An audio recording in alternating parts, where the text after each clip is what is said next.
Hi, Flores. Good afternoon. Welcome, everyone. At today's session, we're going to host a negotiation session with regards to Microsoft negotiations. It's negotiation season. Microsoft fiscal year is about to end, and Flores and I have seen a lot of cases where clients are struggling with their negotiations. So we decided to schedule a session around that.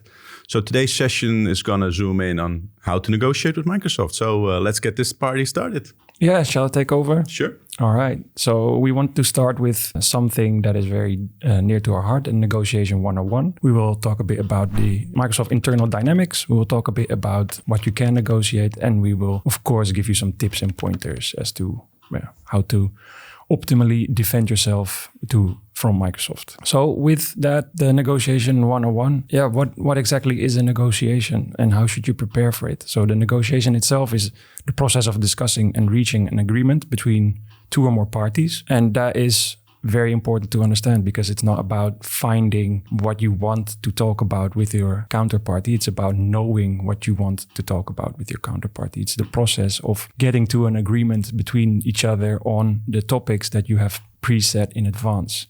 So preset is important. So you need to actually prepare for this, research the other party, understand your own goals, and identify potential areas of compromise where you see that there might be a risk involved. So during that negotiation, what you should do is actively listen. So listen to what, for instance, in this case, Microsoft is telling you.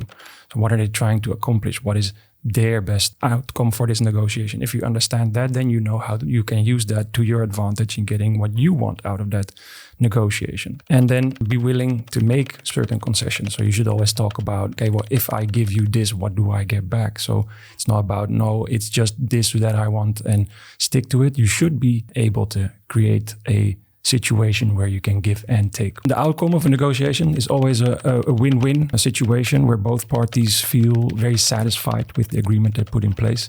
And that is very important to understand. So it's not about I win, you lose. At the end of the day, you both want to get out with something that you're keen on having achieved. So if we know all that and we understand that you want to create that win-win situation, what's the next step? So in order to get to a successful negotiation, you should do a thorough preparation. So know your interest and goals. The preparation is key.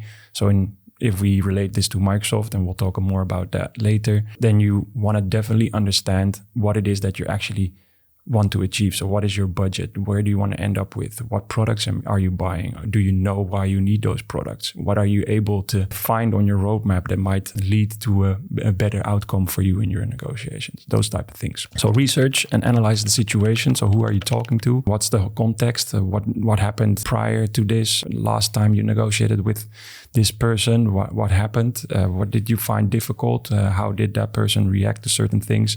All those items are very interesting. So you should already know that in advance by previously having taken notes, gotten notes from your predecessor, stuff like that. Plan and prepare your strategy. So what's your best alternative if you don't get to an agreement or a BATNA, which we'll talk about in a bit. So then you can set a strategy for yourself. So you're able to negotiate from strength. So I know that if we don't come to agreement with each other, I can walk away and I still have a valid situation at hand. Yeah. And you should always try and build rapport and trust. So if you have an opponent, you should make sure that person that you're negotiating with understands where you're coming from. Find some common ground so that it's not always a big part of the negotiation is animosity, but actually just a feeling of a difficult situation that you try and come out of by building that trust and then securing a win-win situation. So always listen, ask a lot of questions, so not just be the spokesperson for your organization, which a lot of people tend to do,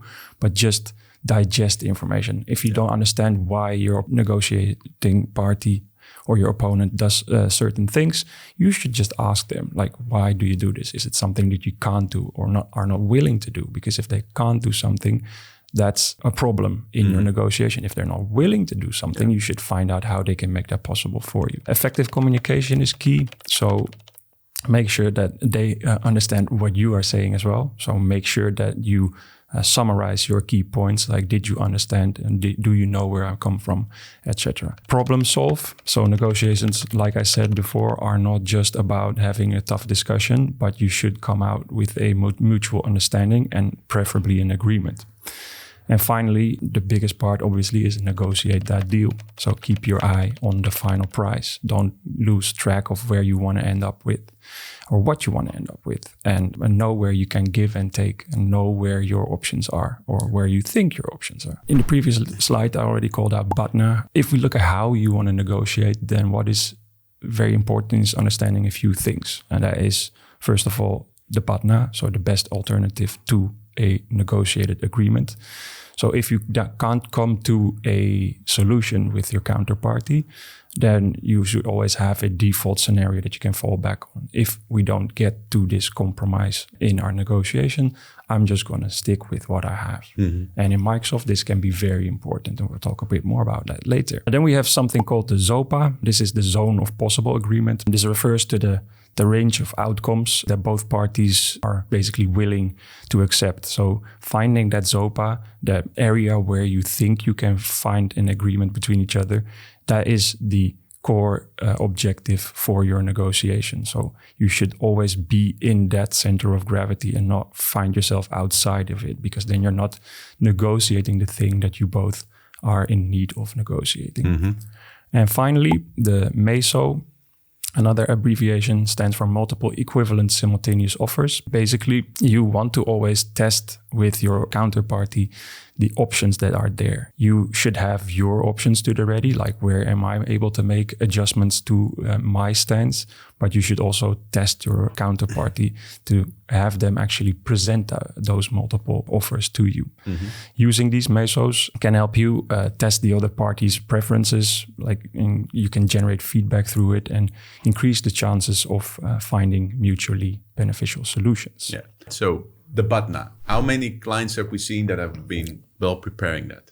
0. Basically, they don't know where they can find that limited scenario where they can stick to. So if you look at Microsoft specifically, you usually tend to go from what you already know and have. So you're like, okay, in the past 3 years, I've bought these products.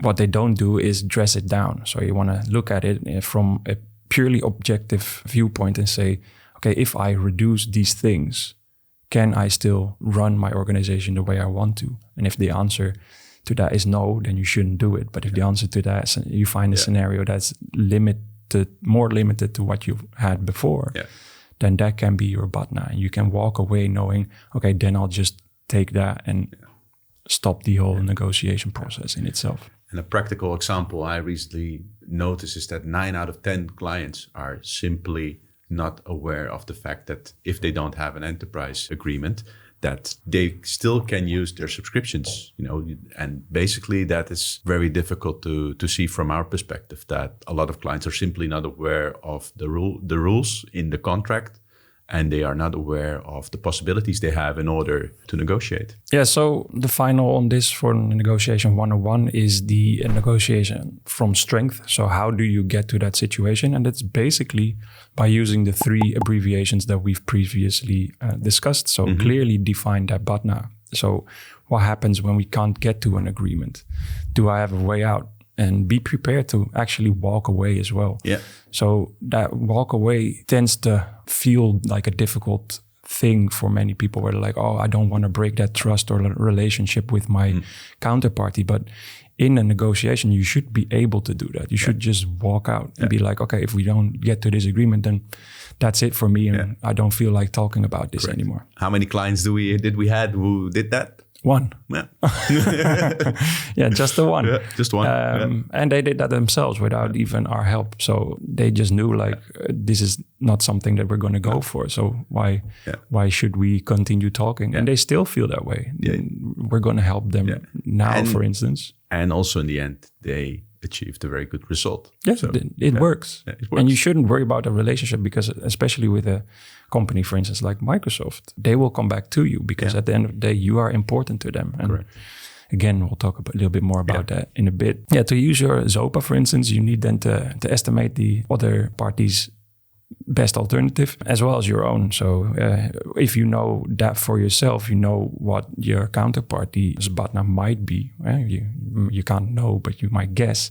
Then this can help you find that overlap. And finding that overlap, that is the position that you want to be in, because then you know, okay, but if we talk about these topics, that is interesting to them, that's interesting to me, then you are negotiating from strength. And finally, to get that meso worked out correctly, you should try to find where the general importance seems to be for the opposition and use that to negotiate from strength. So this can help you, you should explore the other party's preference and priorities and discover hidden sources of value for them. So they might say, I cannot give you this discount because ABC, but they might be able to give you that discount if you turn on a different lever. Like for instance, you say, okay, I want this discount and I don't want unified support in the case of Microsoft. That might not work, but they might be able to give you that discount if you do continue your unified support. And that might offset the entire relationship and might come to that mutual beneficial agreement at the end of the day. That's everything that we wanted to talk about in regards to the negotiation 101. So now we want to go into